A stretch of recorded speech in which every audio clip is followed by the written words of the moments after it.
Assalamualaikum warahmatullahi wabarakatuh. Apa khabar semua? Hari ini, minggu ni adalah minggu yang terakhir untuk kita PDPR dan kita ulang balik tajuk yang, bukan ulang balik, kita sambung balik tajuk perjuangan kemerdekaan negara. Ya, nampak tak muka cikgu ni? Okay, cikgu saja je bagi dia nampak seram sikit. Okay. Jadi, kalau awak ingat, pada minggu lepas, kita belajar tentang istilah naungan, campur tangan,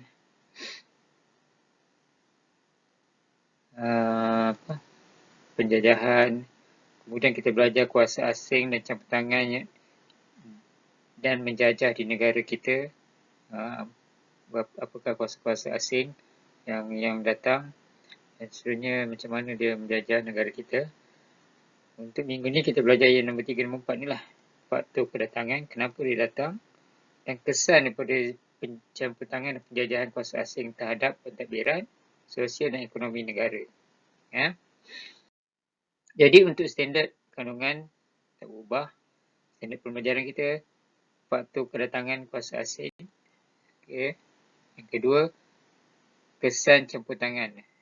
Okay, daripada segi pentadbiran sosial dan juga ekonomi. Ya, kita tengok. Kamu boleh rujuk buku teks kamu yang sama je dalam buku teks. Okay, ya. Nanti kalau ada input lain, cikgu akan beritahu lah pada minggu depan. Okay, yang pertama, keunikan negara kita adalah kedudukan yang strategik dan kekayaan hasil bumi. Itu dua yang awak perlu ingat. Okay. Jadi, begitulah kenapanya negara kita ni menjadi rebutan. Sebab yang pertama, kedudukan yang strategik. Macam mana kedudukan yang strategik? Kita tengok daripada yang pertama dulu, macam mana Portugis menjajah Melaka kerana kedudukan strategik. Ya, sini Melaka, jajah Melayu Melaka. Sebenarnya Melaka ni, kita beritahu dulu, dia luas tau. Dia punya ni. Macam ni dulu Melaka punya. Ya. Di kedudukan dia yang dikatakan strategik ni sebenarnya sebab Selat Melaka ni. Ya, cikgu warnakan warna biru ya. Ni Selat Melaka ni. Ini adalah laluan perdagangan kapal yang paling sibuk di dunia tau. Ya, sampai sekarang kawasan ni. Sebab tu kalau awak pergi ke PD ke pantai Melaka, awak nampak banyak kapal. Ya, ni laluan dia. Kenapa dia orang pergi sini? Kenapa tak ikut laluan sini? Ya, laluan sini luas ni kan, jauh. Yang pertama dah jauh. Yang kedua, sebenarnya laluan kat sini, dia terlindung daripada angin tau. Ya, sini nanti ada angin. Okay. Daripada sini pun kadang ada angin. Angin monsun timur, sini angin monsun timur laut. Ini angin monsun barat daya. Ya, dulu-dululah. Jadi dia bila dia terlindung, angin ni bila bergerak sini, nanti dia akan pergi ke ni kan, Indonesia ni. Jadi bila sampai kat sini, ombak dia tak kuat lah. Sebab dia dah dihalang oleh ini kawasan Indonesia ni. Ya. Kalau angin daripada sini pula, dia dihalang oleh Semenanjung Malaysia. Jadi bila kapal kat sini, dia punya selat dia tu macam air laut dia tu tak ombak, tak besar lah. Sebab kalau pergi PD, berbeza kalau pergi ke mandi laut kat PD ni, berbeza kalau mandi laut dekat belah-belah Terengganu ke belah-belah Pahang, Kelantan ni kan, ombak dia kan besar kan. Ya. Jadi tu kita kedudukan yang strategik. Kemudian bila kedudukan strategik, jadi Melaka ni jadi pelabuhan. Melaka. Ya. Kalau sekarang pun Melaka ni tak jadi pelabuhan, dekat Singapura kan, Singapura bawah. Negara menjadi pelabuhan. Jadi memang kawasan ni kawasan yang sesuai lah. Okay. Jadi bila kedudukan yang strategik itu, dia jadi tempat persinggahan lah pelancong. Ya. Kalau sekarang pelancong lah, kalau dulu adalah pedagang lah. Pedagang, okay. Mana yang kata Cina, dia kalau Cina, kalau ke peta Cina ni beratan ni kan. Okay, nanti dia ke sini, India dia ke sini, dia datang bertemu ke sini, bertemu di Melaka. Ya. Jadi Portugis dan Melaka dan Belanda berminat menguasai Melaka untuk mengawal perdagangan rempah di Kepulauan Melayu. Jadi salah satu aspek yang penting kat sini perdagangan rempah. Rempah awak tahu kan rempah. Rempah nak masak-masak. Okey, jadi penting sebabnya cuba cerita. Tengok ya. Kekayaan hasil bumi dan alam. Okey, tanah Melayu ni hasil bumi dia sangat banyak. Kalau baca tengok dalam surat khabar ke apa yang baru-baru ni, di belah-belah Pahang kita jumpa emas kan. Okay, emas bawah rumah, emas dalam kebun. Banyak, dia punya banyak dia tu. Dia dijangka tu, dia buat sekarang ni, dia buat kaji selidik di Semenanjung Malaysia tu, emas ni daripada belah-belah utara tu, di Banjaran Titiwangsa tu, dia sampai ke Batang Melaka, ke Tampin semua kan. Bawah Banjaran tu banyak emas. Tak payah Lombong. Yang di Pahang yang baru-baru ni dijumpa seketul-seketul, bukannya kecil-kecil. Kalau kecil-kecil tu payah, seketul-seketul je banyak. Okey, tu yang pertama lah, hasil bumi. Emas. Kemudian selain daripada emas, kita ada juga kayu balak. Kayu balak ni mahal ni. Kayu balak ni buat apa? Buat rumah kan, buat papan kan semua kan. Okay. Kenapa penting kayu balak? Pernah tengok rumah orang putih tak? Nah kan. Rumah orang putih dia banyak pakai papan. Tak macam kita kan. Kita banyak pakai batu. Okey, kemudian selain daripada tu, dia ada juga biji timah. Biji timah. Sebab dua hasil bumi yang berharga sampai sekarang, emas dan juga timah. Silver, orang panggil silver sekarang. Jadi sebab tu nama Perak tu. Silver tu Perak maksudnya. Negeri Perak. Kenapa negeri Perak? Sebab dia banyak perak. Sebab dulu-dulu banyak Lombong. Sebab tu baru jumpa tasik-tasik. Sebenarnya tasik sebenarnya Lombong lah. Okey. Kemudian kayu balak ni banyak di Sabah, Sarawak. Dan juga sagu. Sagu ni buat macam tepung lah. Kan? Juga kapur barus. Sekarang pun mungkin ada rotan, sarang burung. Dulu kita punya bentuk bumi banyak macam hutan. Dalam hutan tu banyak gua-gua. Dalam gua-gua jadi sarang burung. Okey. Yang ni cikgu tak payah baca lah. Kemudian penyebaran agama. Apa tu yang kedua? Yang ketiga penyebaran agama. Kuasa asing tu mau menyebarkan agama Kristian di serata dunia termasuk di tanah Melayu. Okey. Kemudian masa Portugis tu, Raja Portugis menggalakkan pelayaran untuk mengembangkan agama Kristian. Sebab itulah bilanya sampai ke Melaka, bila dah menawal Melaka tu, perkara-perkara yang dibuat, yang pertama adalah merobohkan masjid. Yang kedua, membina gereja. Kalau pergi ke Formosa kan, ke Bandar Hilir tu, atas tu ada gereja St. Paul kan. Okay. Kemudian di Eropah juga, faktor yang keempat adalah di Eropah adalah berlakunya revolusi perindustrian. Jadi bila perindustrian tu, industri ni macam contohlah buat kereta lah, apa lah, buat kilang lah, apa barang benda-benda elektrik kan. Jadi dia perlu bahan mentah. Bahan mentahnya contohnya perlukan besi, perlukan keluli. Okey, nak buat tin lah contohnya mengetin makanan. Tin tu daripada keluli kan. Jadi bahan-bahan mentah ni sebenarnya banyak di negara-negara sebelah timur ni lah. Jadi terpaksa pergi sini ambil, bawa sana. Sebab tu kalau awak tengok tu, bila dia sampai Malaysia banyak bahan mentah, nak angkut keluar bahan mentah tu, dulu tak ada kapal terbang kan.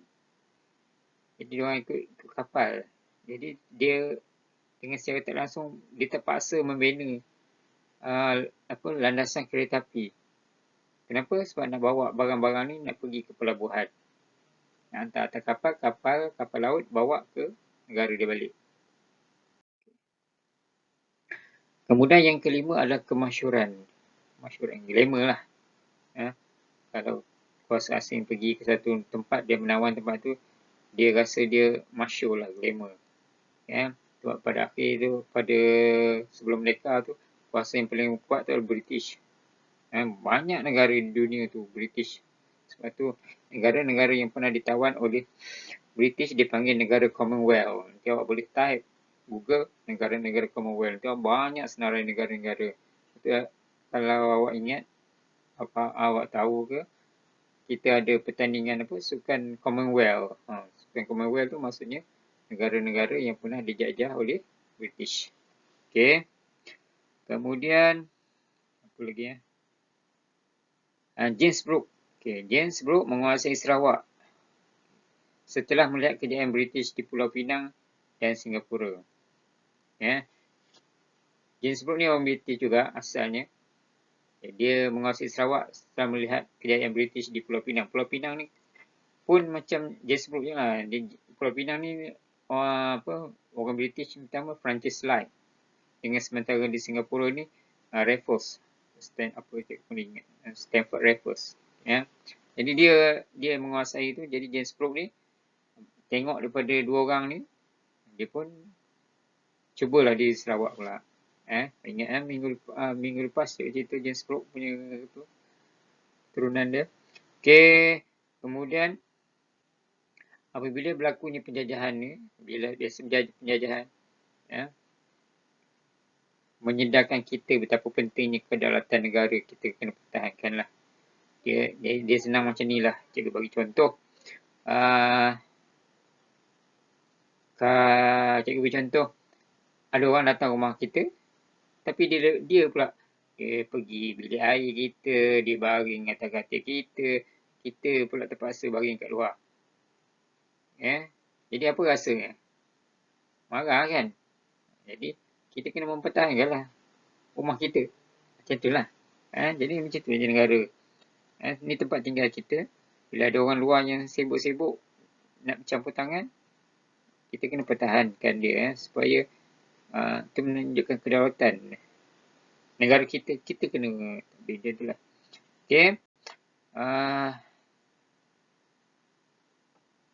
Tak ada apa lagi bahagian ni. Okay, seterusnya, kesan pentadbiran. Kesan terhadap pentadbiran akibat penjajahan. Apakah kesan-kesan yang kita terima akibat daripada mereka ni? Maksudnya, sebelum mereka datang ni, penjajahnya, dia tak sama dengan selepas mereka tinggalkan kita. Kesan-kesan dia. Kita tengok yang pertama. Apabila British datang, kesan yang pertama adalah tertubuhnya negeri-negeri Selat pada tahun 1826. Negeri-negeri Selat ni adalah gabungan Pulau Pinang, Melaka dan Singapura. Panggil negeri-negeri Selat. Negeri-negeri ni biasanya negeri pelabuhan lah ni. Kemudian, negeri-negeri ini merupakan tanah jajah mahkota dan ditadbir oleh Governor. Maksudnya negeri ini, kalau tengok negeri-negeri ni, 3 negeri ni dia tak ada sultan. Sebab British datang tu, Melaka ni pun dah tak ada sultan dah. Walaupun kita belajar sejarah sebelum ni, Melaka tu banyak ada sultan kan. Dah tak ada dah. Singapura pun sama. Sebab Melaka dengan Singapura ni sultannya lebih kurangnya dia punya macam ada susuk galuh lah. Tapi Singapura pun dah tak ada. Kalau awak untuk pengetahuan awak, sekarang ni pun sejarah susuk galuh ni, Sultan Singapura ni ada lagi dekat Singapura, tapi dah jadi macam rakyat biasa je dah. Tak ada keistimewaan lah. Okey, kesan yang seterusnya kepada Borneo Utara iaitu di Sabah pada tahun 1881, tertubuhnya lembaga pengarah Syarikat Borneo Utara tu lagi yang kita belajar kan, memberi arahan terhadap hal ehwal pentadbiran Borneo Utara. Pentadbiran diketuai oleh Governor. Pun sama juga Governor. Yang tadi Governor ni pun Governor. Okey.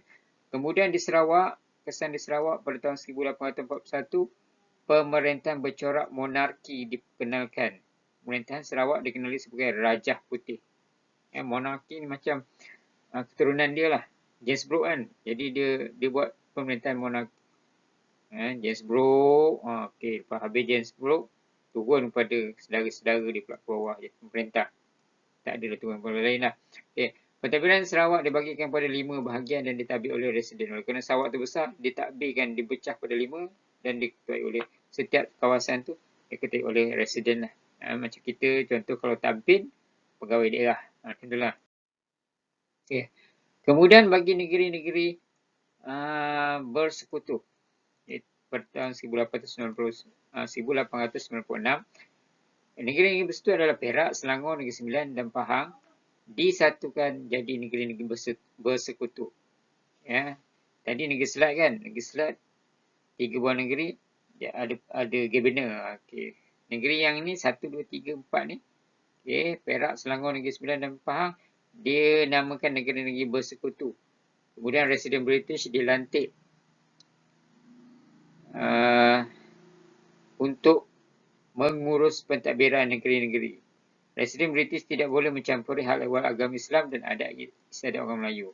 Maksudnya kat sini, residen British ni, negeri-negeri ni, dia ada seorang ketua dipanggil residen British yang mentadbir. Mentadbir memerintah lah negeri tersebut, kecuali 2 bahagian je yang dia tak boleh. Iaitu hal ehwal orang Melayu dan juga agama Islam. Ya. Kemudian negeri-negeri lain tu dia dipanggil negeri-negeri Melayu tidak bersekutu, iaitu pada tahun 1909 dan 1914, iaitu Kedah, Kelantan, Perak dan Terengganu. Okay. Negeri-negeri ini dipanggil negeri tidak bersekutu. Kemudian pada tahun 1914 Johor dimasukkan negeri-negeri Melayu tidak bersekutu juga. Okay. Kat sini dia bukannya bezanya di sini ada penasihat membantu pentadbiran negeri tersebut. Maksudnya pentadbir yang besarnya adalah Sultan, tapi ada penasihat. Ya. Kalau yang tadi yang bersekutu tu dah tak ada, bukan Sultan dah, residen yang penting. Ya. Okey, tahukah anda kat sini monarki tadi? Okey, sistem yang monarki tadi adalah pemerintahan beraja. Maksudnya dia panggil dia dulu orang panggil Raja Beruk. Raja Beruk. Ya. Dia lantik dia pula jadi raja. Pergi ke tempat orang dia jadi raja. Adakah patut? Tak kan? Okey. Tahukah anda residen British dan penasihat British berperanan sebagai penasihat raja dan atau sultan?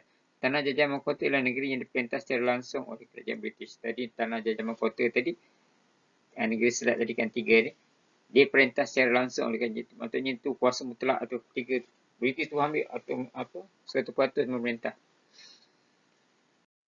Okey, kemudian kesan daripada sosial dan ekonomi. Yang pertama ekonomi dulu. Kita tengok perkembangan industri perlombongan bila jajah ni membawa hasil bahan mentah kan. Jadi berlakunya industri perlombongan giat dilakukanlah. Contohnya biji timah di Tanah Melayu, emas di Sarawak, arang batu di Sabah. Ya. Biji timah dengan emas ni, biji timah ni buat itulah besi keludi tu, emas sebagai perhiasan, arang batu ni dulunya digunakan sebagai bahan bakar. Contoh macam kereta api dulu pakai arang batu. Itu dari segi perlombongan. Kalau dari segi pertanian komersial bertujuan untuk ekspor. Contoh, okey, komersial ni maksudnya ditanam dengan besar-besar, tak adalah tanam sikit-sikit. Okay. Contoh yang pertama, kalau sampai sekarang boleh tengok Tanah Melayu, kita ada kelapa sawit. Jumpa ladang besar kelapa sawit kan. Kemudian tebu, kat Perlis tebu. Kopi je jangan sekarang dah tak ada lah. Ada tapi tak besar. Kemudian Sarawak, ladi hitam. Ladi hitam. Kemudian di Sabah, tembakau. Tembakau ni daun dia orang buat rokok lah. Rokok ke cerut kan, tembakau lah. Ladi hitam ni biasanya dalam rempah ratus, salah satu rempah ratus. Orang Eropah ni dia suka makan ladi hitam ni. Sebab dia memanaskan badan ni. Okey, seterusnya perkembangan penanaman getah. Banyak estet dibuka. Okey, contoh syarikat-syarikat yang buka estet. Dulu syarikat Eropah Guthrie, British North Borneo Company terlibat dalam satu penanaman getah. Okey ya. Sejarah getah ni di Tanah Melayu ni istimewa sikit. Sebab getah ni asalnya memang tak ada di Tanah Melayu. Di Malaysia dulu memang tak ada pokok getah. Bila British sampai, dia ambil pokok getah tu daripada Brazil. Sebab Brazil dia punya iklim cuaca dia sama macam kita. Jadi dia ambil bawa ke sini tanam.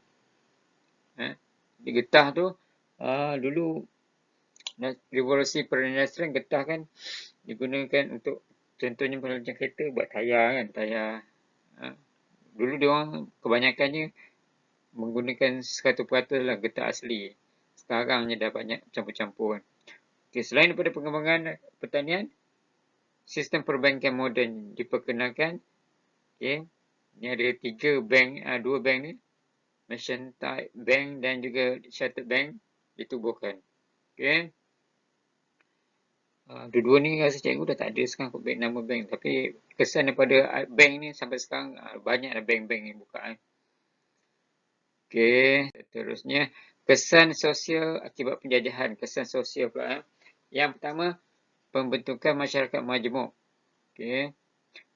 Apabila British sampai di Tanah Melayu ni, cikgu cerita tadi, dia nak lombong biji timah, okay, biji-biji ke lombong-lombong. Jadi, orang Melayu ni dikatakan tidak pakar lah, tidak mahir lah. Jadi, dia terpaksa import. Ambil pekerja-pekerja daripada China, daripada negara China bawa sini. Kemudian, untuk peladangan ni, getah ni, pun sama juga. Ambil warga India masuk ke negara kita, kemudian bila mereka ni dah masuk, seterusnya menetap di Malaysia, sampai sekarang kita mewujudkan masyarakat majmuk. Kalau sebelum ni memang tak ada. Okay. Kalau ada pun dia menjadi macam pedagang sajalah.